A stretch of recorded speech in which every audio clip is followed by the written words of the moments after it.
Friends, நீங்கள் பார்த்துக்கிட்டு இருக்குது டிஏடெக். நான் உங்கள் ஆதர்ஷ். இப்போ இன்றைக்கி என்ன பார்க்க போகிறோன்னா, பியா அக்வாஸ்டிக்லேருந்து ஒரு 6 இன்ச்சு ஊஃபர் ஆர் சப் ஊஃபர்னு சொல்லலாம். செம்ம வெயிட்டாக இருக்குது, தூக்கவே முடியல. நல்ல வெயிட்டு, சைஸ்க்கு ஏற்ற மாதிரி இல்லை, வெயிட்டு ரொம்ப அதிகமாக இருக்குது. மேக்னெட் சைஸும் ரொம்ப பெருசாக இருக்குது. பில்டு குவாலிட்டி சூப்பராக இருக்குது. நல்லா பார்த்தீங்கன்னா தெரியும் உங்களுக்கு. ஒரு சைஸ் பாருங்கள், மேக்னெட்டோட சைஸ் பாருங்கள். ஒரு 6 இன்ச்சுக்கு இருக்கிற மாதிரி இல்லை, அதிகமாக இருக்குது. இதோட வாட்டு வந்து 65 வாட்டு ஆர்எம்எஸ் பவரு, 4 ஓம்ஸு. நம்ம இந்தியன் பிராண்டு இது. பில்டு குவாலிட்டி சூப்பராக இருக்குது.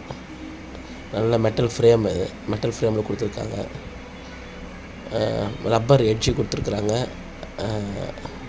ஸ்பைடரும் சூப்பராக இருக்குது, நல்லா இருக்குது.